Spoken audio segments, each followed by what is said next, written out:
Vamos a partir nuestro tema de Proverbios 24:6 en esta noche. Hoy vamos a comenzar y luego ya en la segunda jornada también continuaremos esta lección. Es un poco amplia. Vamos a hablar de estrategias de guerra espiritual para diferentes necesidades.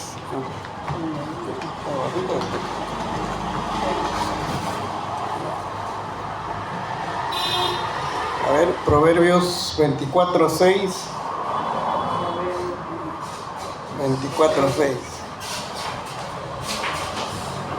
El tema es estrategias de guerra espiritual para diferentes necesidades. En la Biblia, Proverbios 24:6, ahí tengo en varias versiones, en la versión Reina Valera 60, dice: porque con ingenio harás la guerra, y en la multitud de consejeros está la victoria. Claro, están hablando de una guerra literal entre tribus, entre países, pero aquí vamos a aplicar a la guerra espiritual. Y ahí cuando dice porque con ingenio, dice con sutileza. Se necesita mucha calidad en los que se enfrentan. Por eso es que entonces cualquiera no va a la guerra. Tiene que haber pasado por un tiempo de capacitación en el cuartel, y también el Estado, por ejemplo, aplica inteligencia para conocer al enemigo. Y todo es en base a mucho cuidado e interés que se pone en hacer la guerra. Hay otras versiones que nos dicen también algo parecido. Dice la versión Dios habla hoy, dice 24:6 también: pues la guerra se hace con buenos planes y la victoria depende de los muchos consejeros. La guerra se hace con buenos planes, se necesita planificar, no es el hecho de enfrentarse a la guerra nomás, sino hay que planificar, y eso es necesario pensar, conocer, analizar las cosas, ¿no? La versión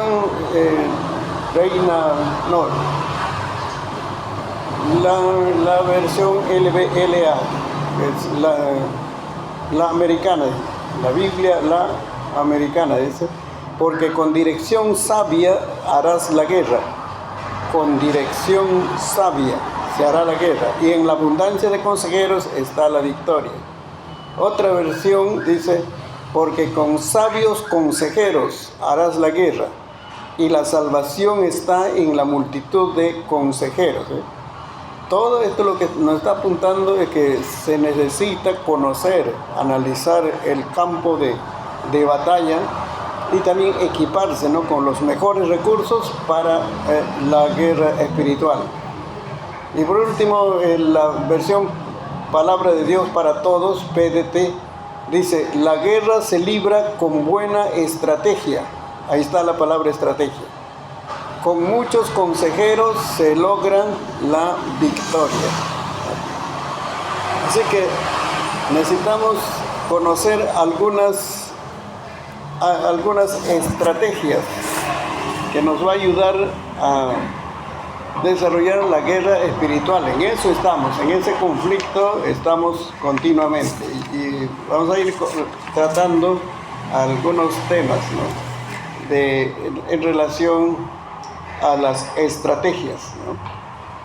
Así que nos preguntamos, ¿cuáles serán esas estrategias?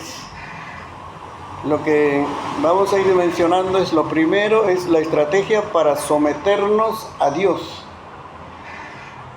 Este es un asunto de reinos, de imperios. Cuando la iglesia entra en guerra espiritual, tiene que conocer, comprender que este es un asunto de reino, el reino de Dios contra el reino de las tinieblas.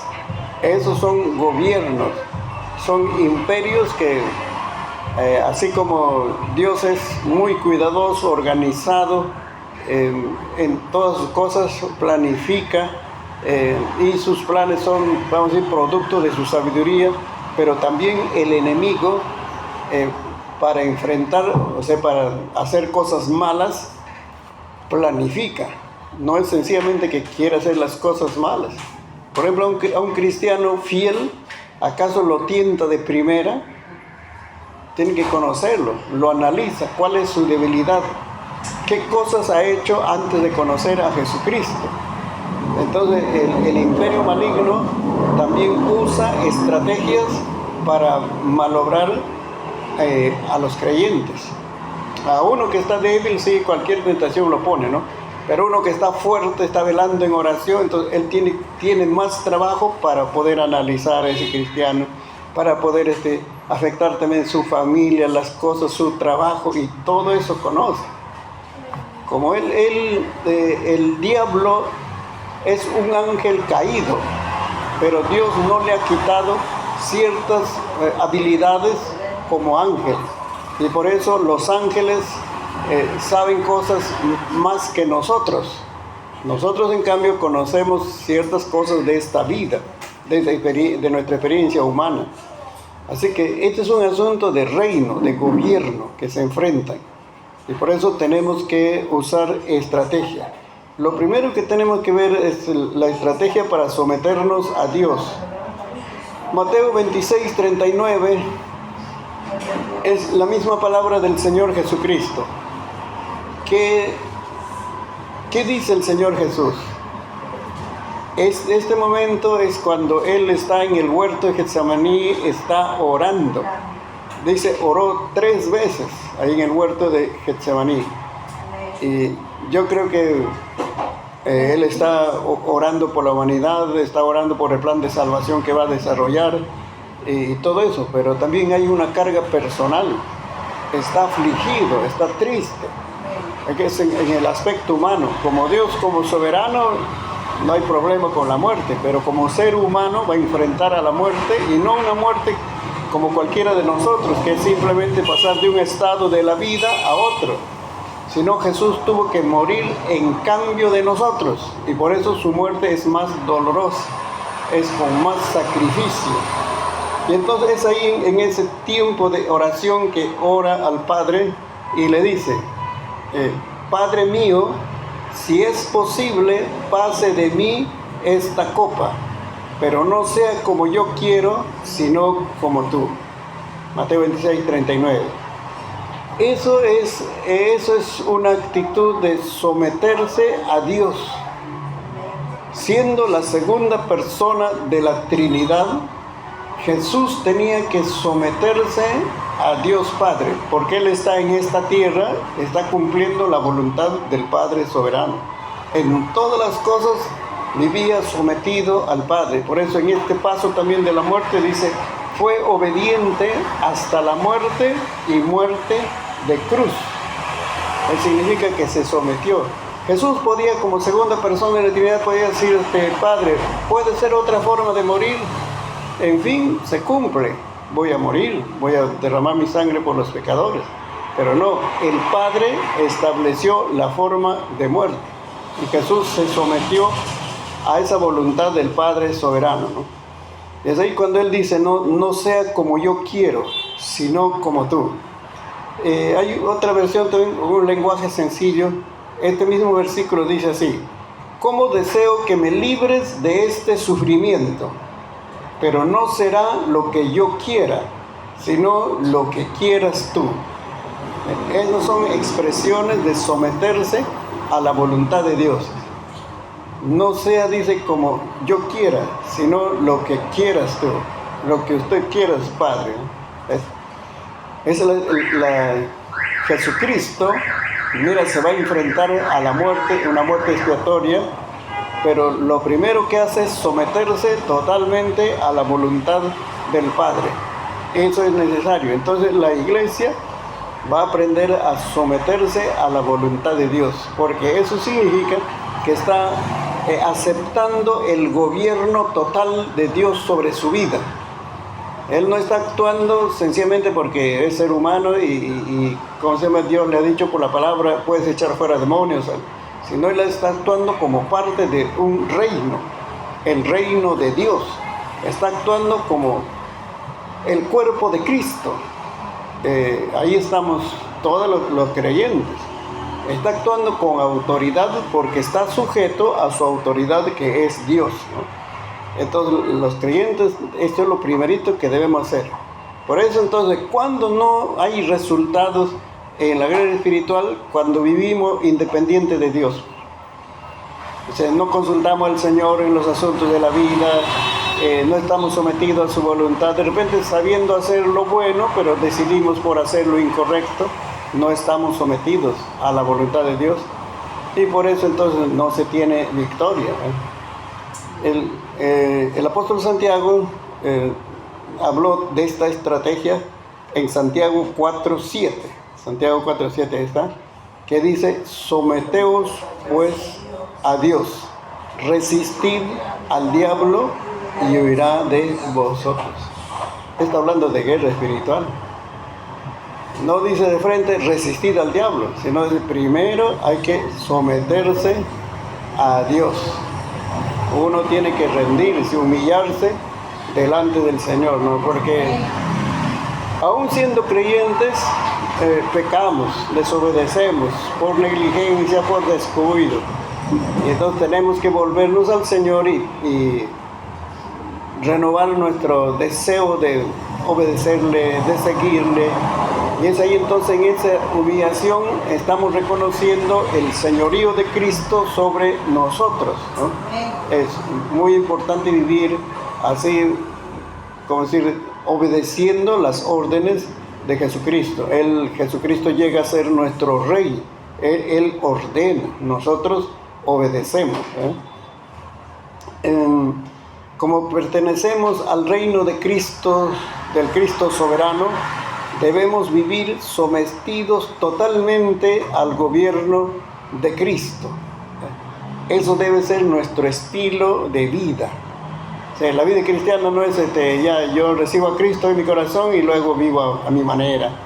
O como vamos a decir, pienso así, se debe seguir al Señor. No, tenemos que someternos totalmente al gobierno de Cristo. Eso es una ley, es una forma, podemos decir, ¿no?, de vivir en lo que son los niveles de gobiernos. Aún en la sociedad también hay esos niveles de gobierno.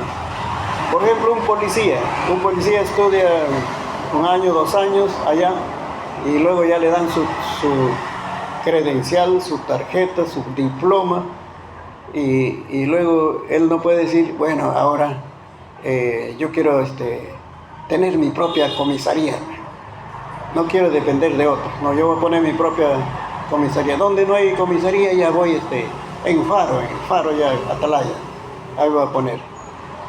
¿Puede ser un policía así? Ya se graduó, ya está apto, aprobado por el Estado. Él tiene que vivir bajo principio de autoridad. Tiene que ir a una comisaría, ahí, a obedecer órdenes del comisario general que está ahí. Y cuando él quiere trasladarse a otra comisaría, tiene también que obedecer órdenes. No es sencillamente que a mí me gusta este clima y yo quiero por allá. No, tiene que hacer todo un trámite y presentar razones. Así es. Entonces, estamos hablando en el orden natural, pero es forma de gobierno, una forma de gobierno. Ahora, mucho más, pues hermano, mucho más en la vida cristiana, no es el asunto, yo tengo a Cristo en mi corazón y hago las cosas a mi manera. Por eso es que no hay éxito en la guerra espiritual. Tenemos que aprender a vivir bajo principios de autoridad. A alguien tenemos que dar cuenta de nuestra vida cristiana, nuestra vida familiar, nuestra vida económica.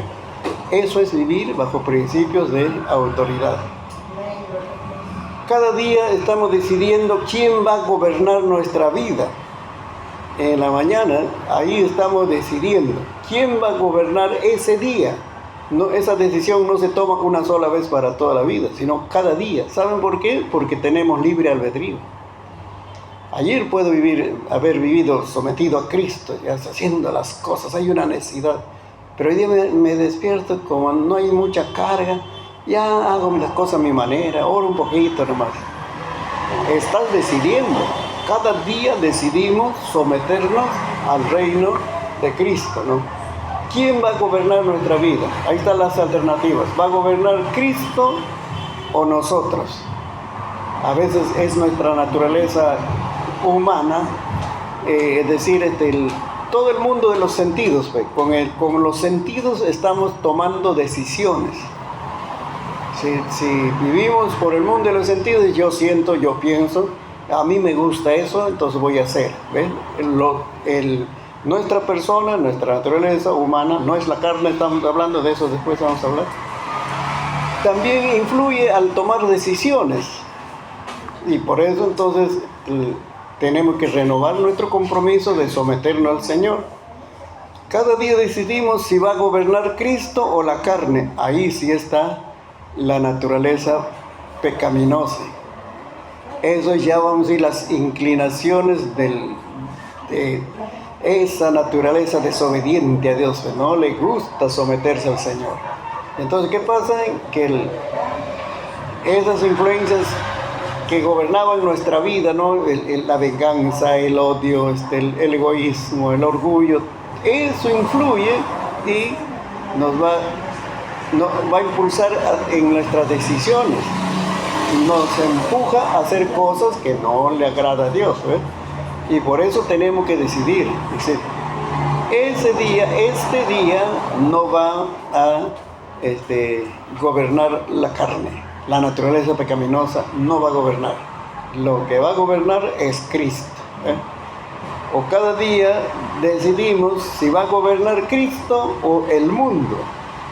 En el mundo está esa mentalidad pecaminosa, donde todo se piensa por beneficio personal, no se respeta personas, familias, propiedad ajena. Esa es la mentalidad del mundo. ¿Va a gobernar el mundo o Cristo? En el mundo también están las invitaciones a las diversiones dañinas. La gente lo llama diversión, pero se están maltratando. Maltratan su cuerpo, maltratan su economía, maltratan su familia, ¿no? Eso es la mentalidad, esas diversiones. Nosotros sabemos vivir alegres, no necesitamos que alguien nos haga reír. Lo que tenemos es el gozo de Jehová. Hay una razón básica, ¿no?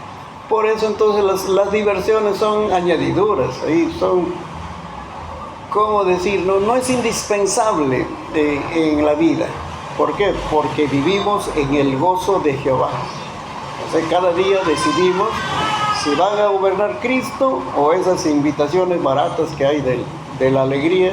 Y es una alegría superficial, una alegría falsa, ¿eh? Entonces, por eso el primer paso en la guerra espiritual es humillarnos ante Dios.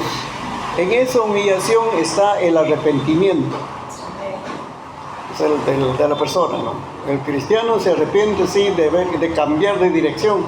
Yo iba caminando en dirección al pecado, pero di media vuelta, ahora estoy en dirección a Dios, a Jesucristo, a la santidad. Pero siempre el pecado nos va a invitar a desviarnos a la derecha o a la izquierda. Y por eso entonces, en ese tiempo de humillación tenemos que arrepentirnos las cosas que hemos fallado a Dios o que no hemos hecho obras buenas, pudiendo haberle dado una palabra, no sé, un ánimo, un aliento a alguien, no lo hicimos.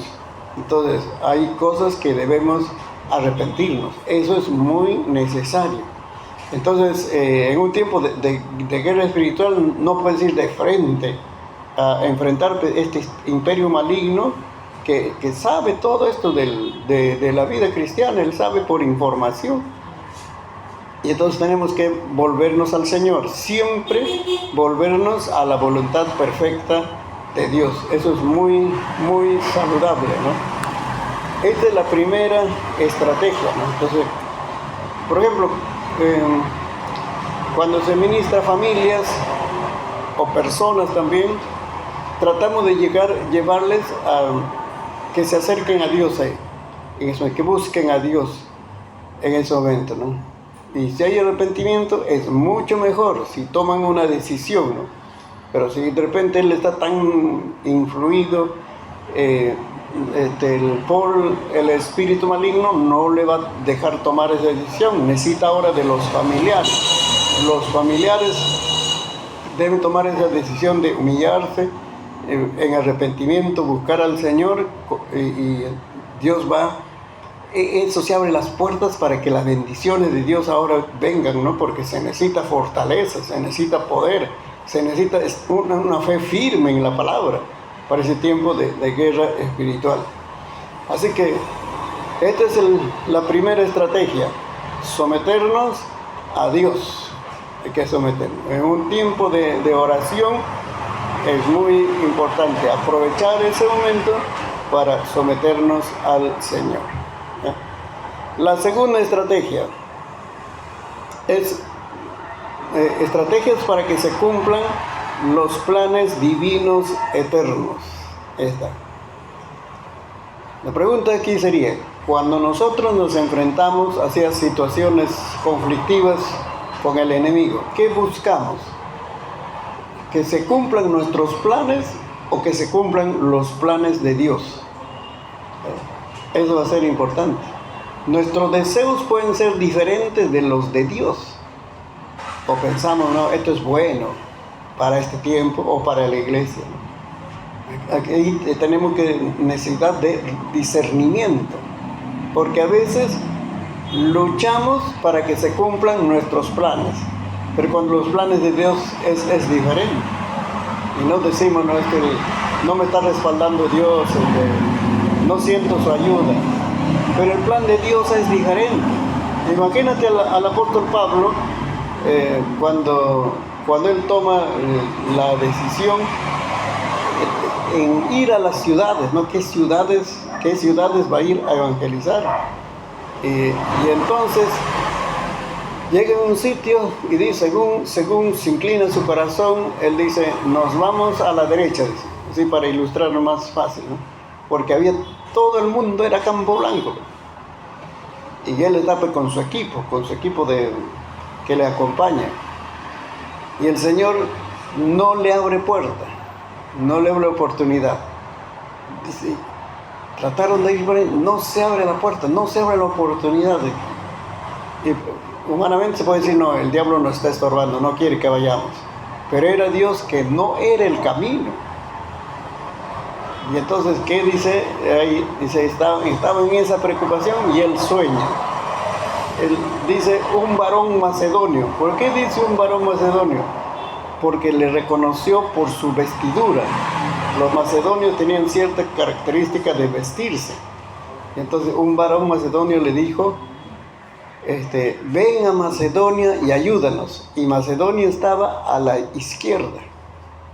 Y él dice, entonces entendí que el Señor nos estaba guiando a la izquierda.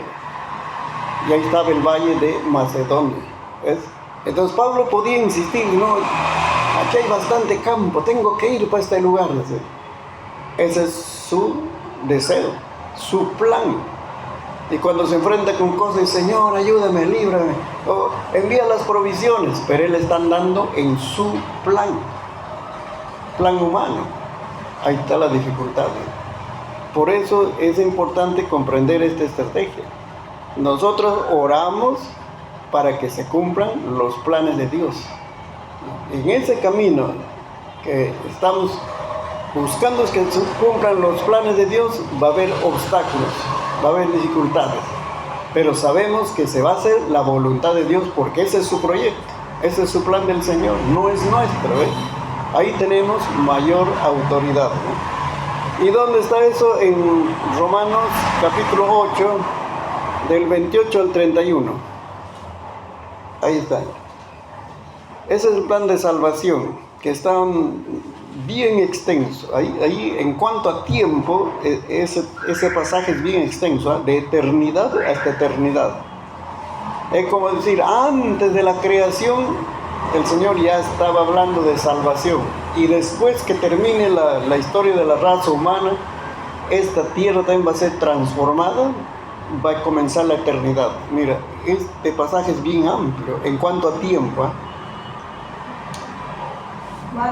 Romanos 8, 28 al 31. A ver, leemos todo, leemos juntos los que tienen. Ya. 2 y 3. Y sabemos que a los que aman a Dios, todas las cosas les ayudan a bien. Esto es, a los que conforme a su propósito son llamados. Porque a los que antes conoció, también los predestinó para que fuesen hechos conforme a la imagen de su Hijo, para que Él sea el primogénito entre muchos hermanos. Y a los que predestinó, a estos también llamó. Y a los que llamó, a estos también justificó. Y a los que justificó, a estos también glorificó. ¿Ves? ¿Cuándo vamos a ser nosotros glorificados? Cuando llegamos al cielo, ya en la eternidad. ¿No? Mira, esa es la eternidad futura. Pero cuando el Señor nos ha escogido, nos ha conocido, es en la eternidad pasada. Así son los planes de Dios. Son planes a largo plazo. Y lo que Dios planifica, Él lo cumple. Esto no depende absolutamente del ser humano, porque el ser humano es ser creado. No depende de los ángeles, si los ángeles apoyan, no. Depende de sí mismo, de Dios, de su naturaleza, porque Él es Dios omnipotente, puede realizar sus planes. Y entonces, lo que Dios se ha propuesto hacer en esta tierra, para el bien de la humanidad, lo va a cumplir. Lo va a cumplir, permítame decirlo, independiente de la iglesia. Lo triste va a ser que Dios cumpla sus planes de salvación sin nosotros. A nosotros nos mandó predicar el Evangelio. Pero si nosotros no predicamos el Evangelio, las piedras van a predicar. Y se salvarán las almas. Y nosotros perdemos la recompensa. Así, Dios va a salvar, sanar, liberar a la gente. Pero si la iglesia no lo hace, lo va a hacer con otros. Entonces, por eso es Dios soberano. Nosotros a veces oramos para que se cumplan nuestros grandes planes, a veces para ensalzar nuestro nombre, ahí está el problema, sobre otras personas, pero son nuestros planes. Ahí el problema es que no vamos a encontrar la provisión del Señor, va a ser escasa. Recuerde que Dios, cuando es su plan, estás en el proyecto de Dios te abre con generosidad. O sea, ni siquiera pides, sino te ofrece. Pero en cambio, cuando andamos en nuestros planes, las cosas se ponen difíciles. Hay que buscar, hay que suplicar, por ahí hay que tocar puertas, porque estamos andando en nuestros planes. Está la dificultad. Así que, por eso entonces, hay que pensar hay que trabajar todo en dirección a los planes eternos del Señor. Nosotros nos acomodamos a los planes de Dios. Estoy haciendo ese libro de oraciones, ¿no? Cada día va añadiéndose. Una oración importante es: Señor, pon en mi corazón tu pasión por las personas. Porque yo puedo tener una preocupación, una simpatía, empatía, ¿no?, humana al ver la tragedia de las personas, pero la pasión de Cristo es otra cosa. Señor, pon tu visión. ¿Cuál es la visión de Dios? Porque la visión no es algo estático. En fin, su plan eterno, la salvación de la raza humana, pero para cada ciudad Dios tiene una visión particular, cómo llevarlos a Jesucristo. Entonces hay que orar que Dios ponga en nosotros su visión, una autoridad, un presidente que entienda la visión de Dios para su país. Este va a tener las provisiones de Dios, porque está andando en la visión de Dios para ese país, para ese departamento, para esa región. Un administrador de una denominación, los presidentes nacionales que hay de la Asamblea, de la Iglesia de Perú, cuando viven en la visión de Dios, van a tener las provisiones del Señor. Por eso entonces siempre debemos orar al Señor que Dios ponga en nosotros su visión. ¿Cuál es el anhelo de Dios para este tiempo? en estas circunstancias, ¿no? Así que eso estamos buscando que los planes de Dios se cumplan, ¿no? Y oramos también entonces en esa dirección, siempre pensando, ¿no? Ya hablamos de la oración, que es bueno comenzar. No es egoísmo orar por nuestras necesidades personales, porque necesitamos ser edificados, ser fortalecidos, ¿no? No estamos haciendo algo malo. Orar por nosotros, en nuestra familia, en nuestro trabajo, cosas que tenemos en esta tierra, lo encomendamos en el Señor. Pero no debemos quedarnos ahí, sino que nuestro corazón siempre debe estar enfocado en nuestros prójimos. Ahí es donde nos conectamos con el Señor, porque Dios tiene planes para nosotros, pero también tiene planes para nuestros prójimos, ¿eh? Entonces oramos en esa dirección. Nosotros tenemos un sentimiento humano para ayudar en las aflicciones a las personas, pero el trato de Dios es llevarlos a un encuentro con Jesucristo, porque le podría ayudar a superar ese problema. Pero ¿y si no arregla cuentas con Dios? ¿A dónde se va? Ahí está. Se soluciona el problema, se suple la necesidad, la persona recibe hasta sanidad, puede recibir, pero no arregla cuentas con Dios.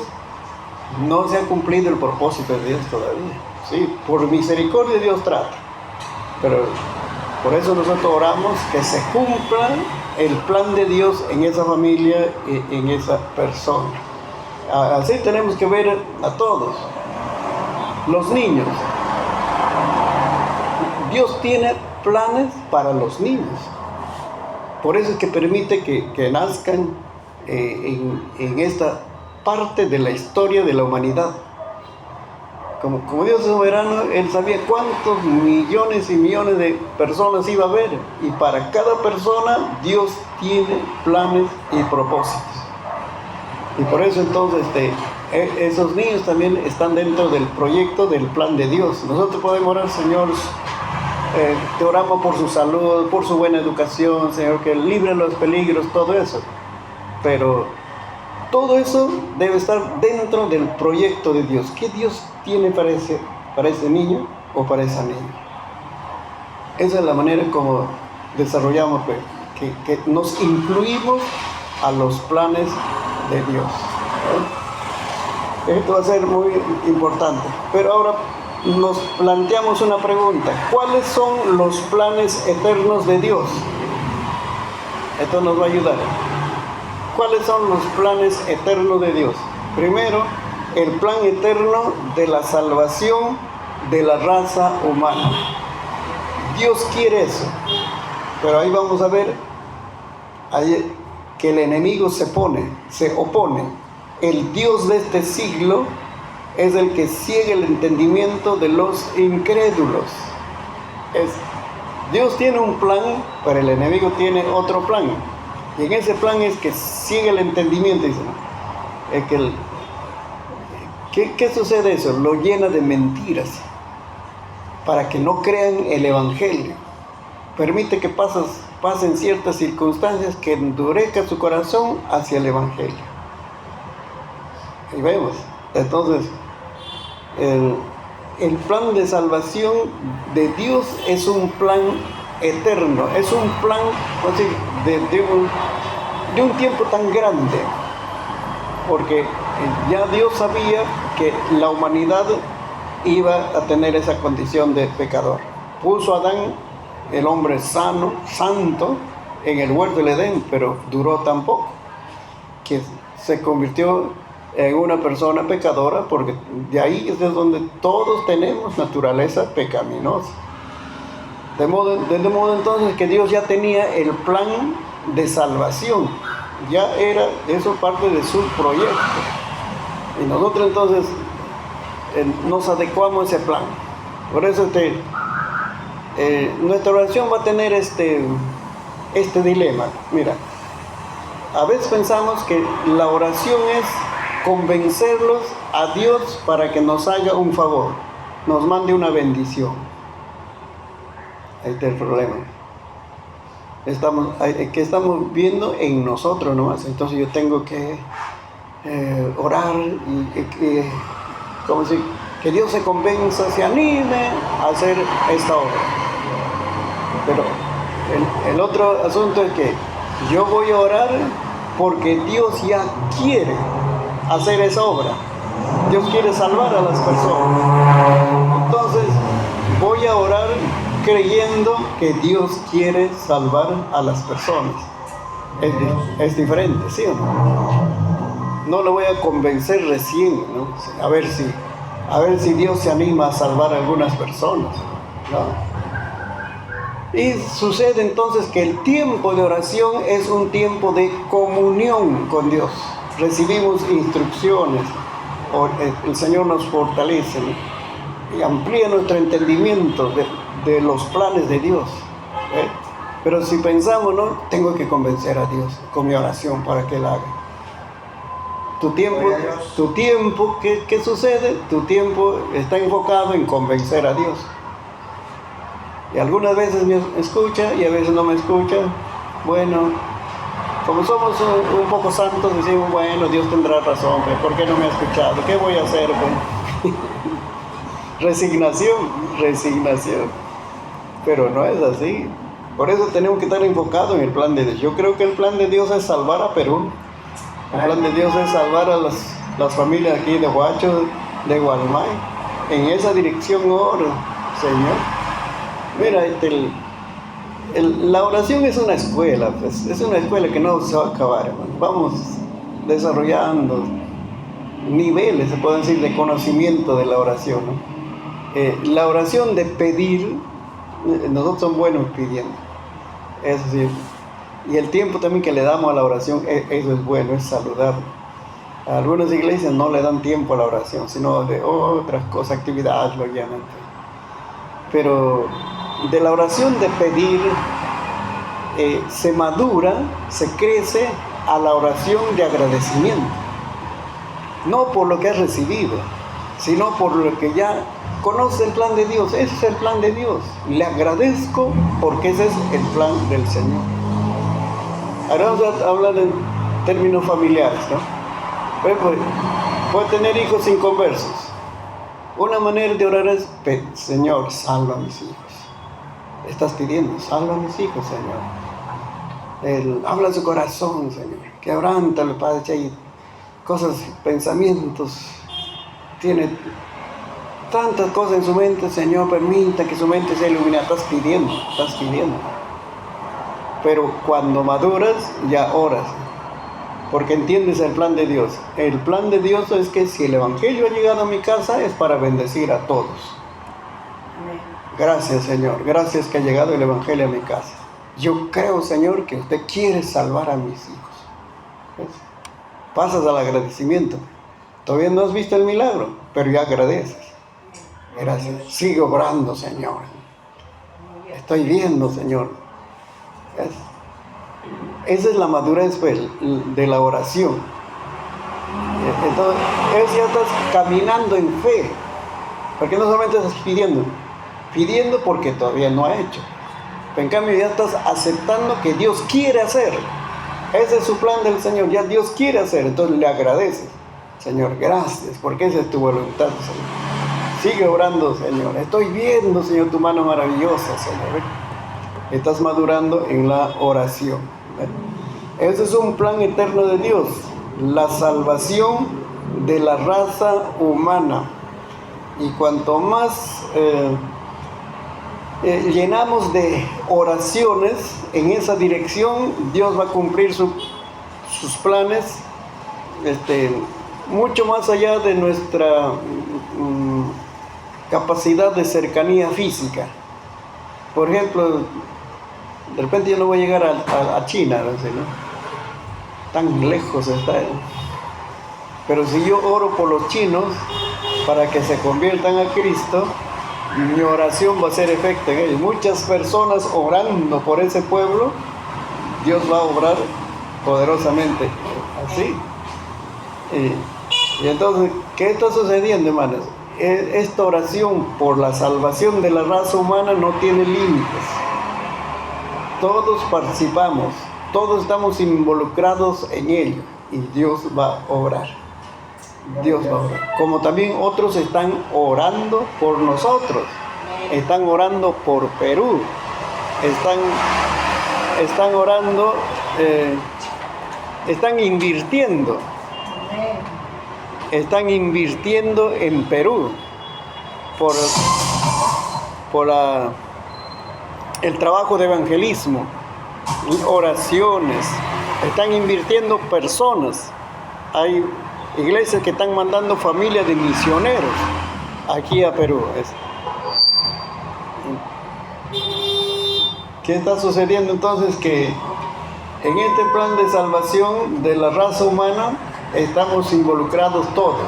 A veces damos, a veces nos esforzamos por la salvación de otros países y a veces nosotros también recibimos ayuda, recibimos provisión.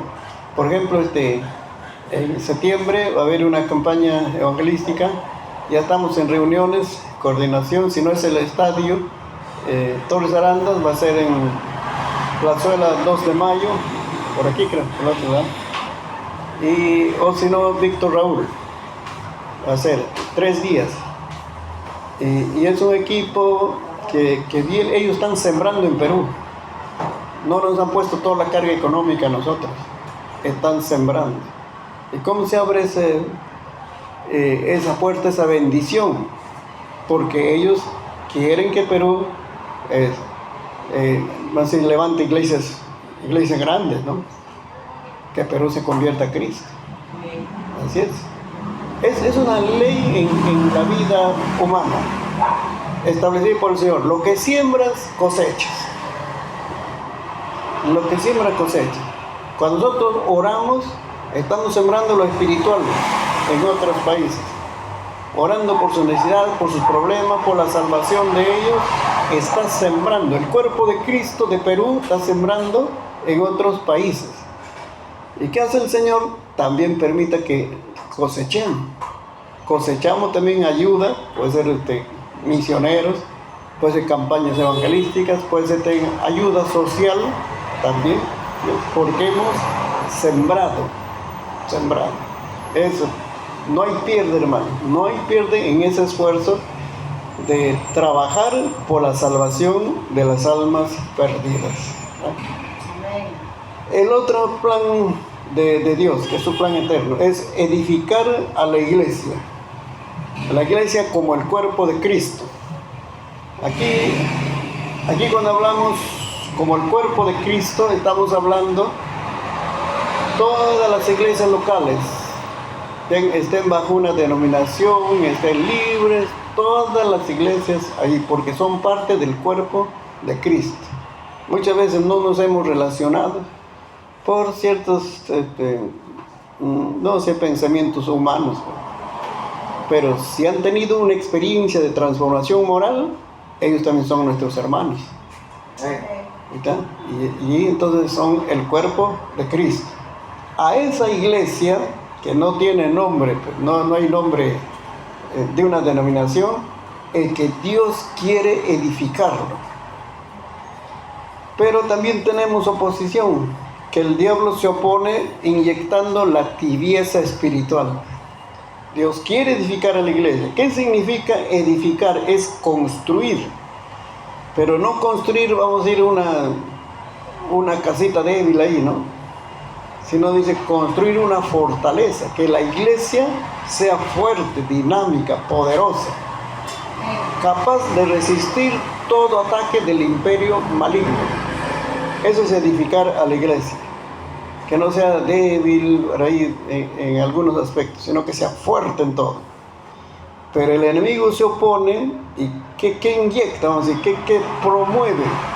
La tibieza espiritual. Nosotros tenemos que orar entonces, tenemos que hacer guerra espiritual para que Dios cumpla su propósito de edificar a la iglesia. Otra vez ponemos, ¿no? A veces pedimos, Señor, edifica, que no retroceda tal hermano, Señor, libra de la tentación, todo eso está bien, estás en el nivel de pedir. Pero cuando maduras, entras al nivel de acción de gracias. Gracias, Señor, porque estás edificando. En esta mañana has puesto el deseo de buscar tu presencia a través de la oración, Señor. Muchas gracias. Hoy día están orando. Yo me levanto a orar y ya otros me han ganado a orar.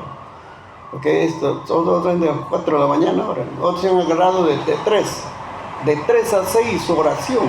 Qué terrible son estos.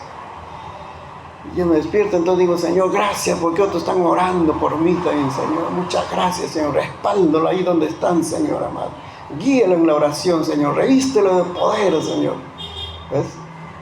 ¿Qué pasa? Entonces, estamos orando en agradecimiento de que Dios quiere edificar a la iglesia. ¿Ves? Ya hemos pasado de pedir a dar gracias. El plan de Dios es edificar en la iglesia. Dice, nosotros no edificamos, nosotros predicamos, enseñamos, aconsejamos, oramos a Dios y a todo eso. Pero lo que vemos es que Pablo dijo, ¿no? Unos siembran, otros riegan, pero el crecimiento, ¿quién lo da? Dice Dios. Ese crecimiento es la edificación de la iglesia.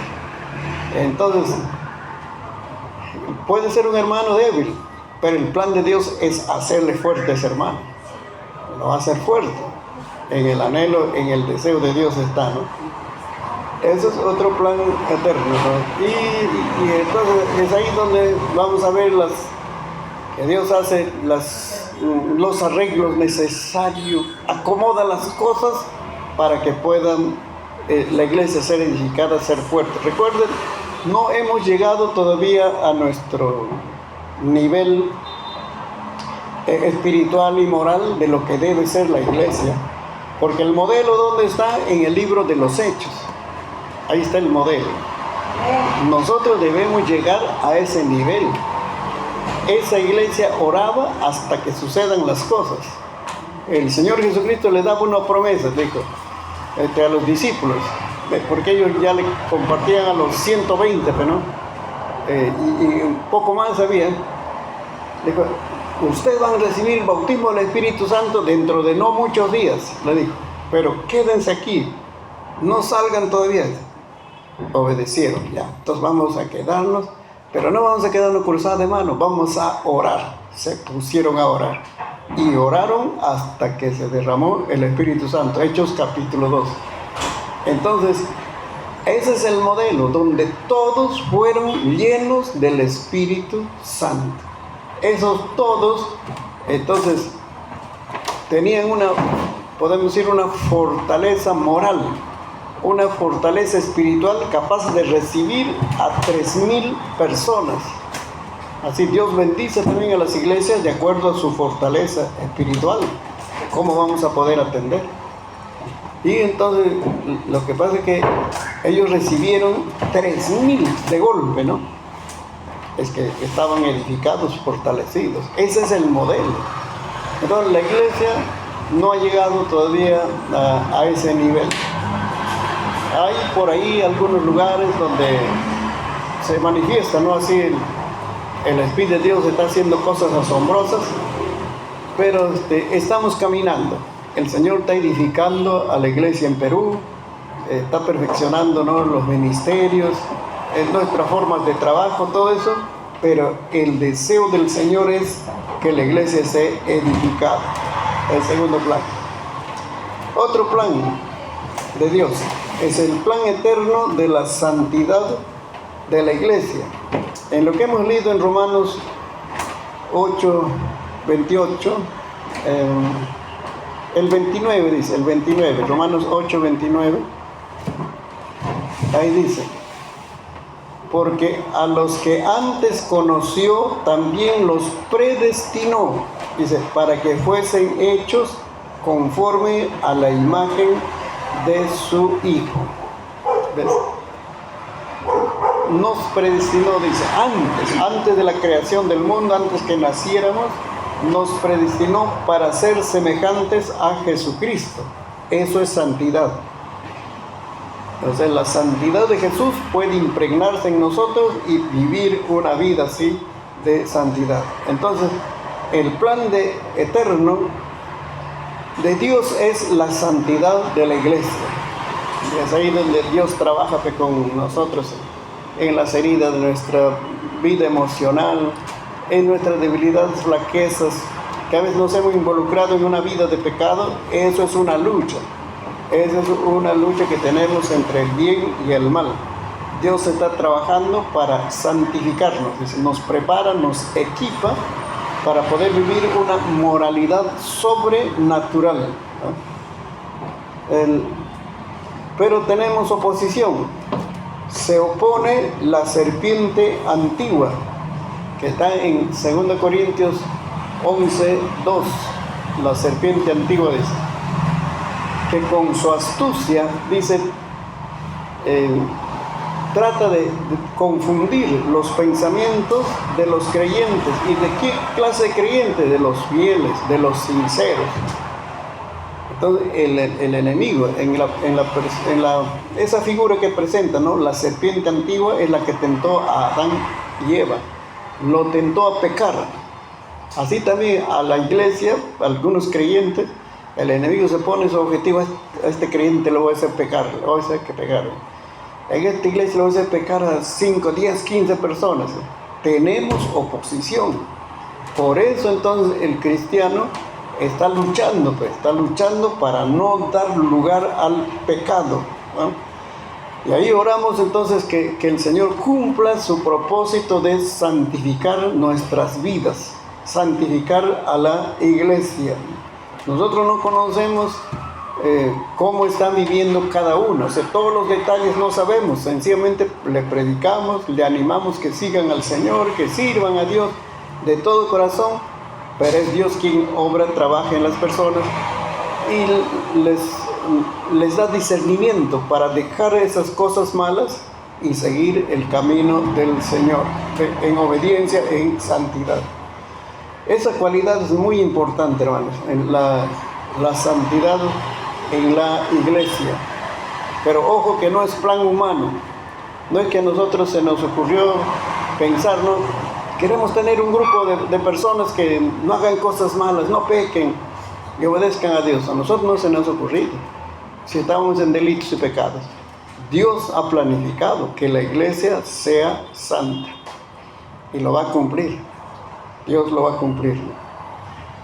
Otro plan eterno, ahí que estamos viendo, por lo menos hay 5, dice: plan eterno de la evangelización del mundo. Es el plan. ¿Dónde dice en la Biblia eso? Dice: y será predicado este evangelio, dice, para testimonio a todas las naciones, y entonces vendrá el fin.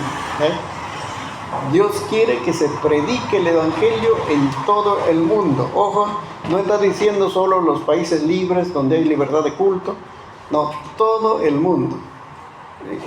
Todavía hay algunas tribus en el mundo, aquí en Perú también, donde no ha llegado la civilización. A ellos también, o sea, el plan de Dios es que el evangelio llegue a esas personas. No hay forma de comunicarse, ellos tienen su propio dialecto, pero Dios levanta personas con esa visión de ir a esas tribus a predicarles el evangelio de Cristo. Entonces, se va a cumplir el plan de la evangelización del mundo. Pero también tenemos oposición, por eso es que tenemos que hacer guerra espiritual, ¿no? Para que se cumplan los planes eternos de Dios. ¿Qué se opone? El hedonismo. El hedonismo es una filosofía, es una corriente de pensamiento en que el ser humano asume que existimos para ser feliz. Algunos así. La vida consiste en ser felices. Solamente quiero ser feliz, eso es todo. No piensa haciendo lo bueno, no piensa, ¿no? Quizás desarrollando alguna forma de trabajo, no, yo quiero ser feliz, sencillamente. Ese es el hedonismo. No piensa en pautas morales, no piensa en respetar personas, no, ser feliz.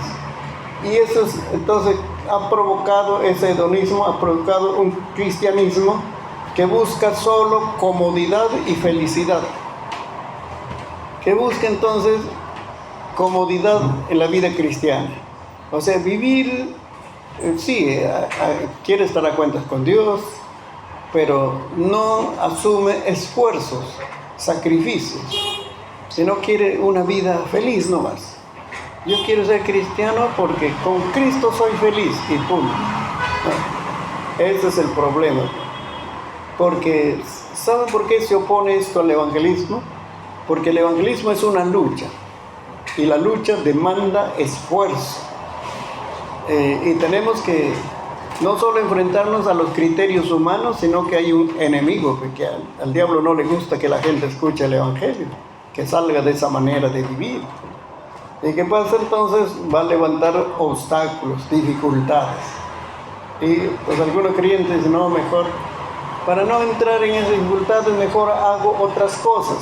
En la iglesia puede hacer otras cosas, dice, pero evangelizar no. Pues, por eso no estamos alcanzando todavía la evangelización de todo el mundo. De todas las personas que viven deben escuchar el mensaje del evangelio. Ese es el plan eterno, ese es el plan eterno de Dios.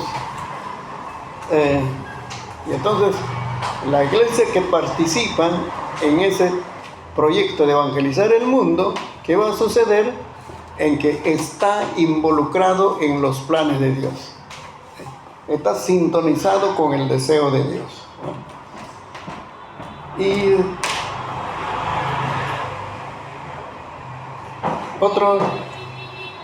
otro plan eterno de Dios. Que la iglesia como cuerpo de Cristo vive en esta tierra haciendo las obras de Cristo. Sí, nosotros hemos sido llamados a hacer las obras de Cristo. Y ahí tiene que ver ya con el servicio que hacemos al mundo.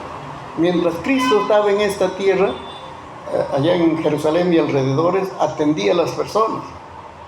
Había enfermos, los sanaba. Había paralíticos ahí meses, años, lo levantaba. Había personas en Gádara, por ejemplo, hemos hablado. Esa era una zona de muchos endemoniados. Jesús fue y liberó a 2, pero ya comenzó ya el evangelio a propagarse en esas 10 ciudades. Quiere decir, mientras Cristo estaba en esta tierra, hacía esas obras. Pero como Cristo se fue al cielo, ahora ¿quién va a hacer eso? Nosotros. Nosotros como cuerpo de Cristo debemos hacer esa obra. Eso es dentro del plan eterno de Dios.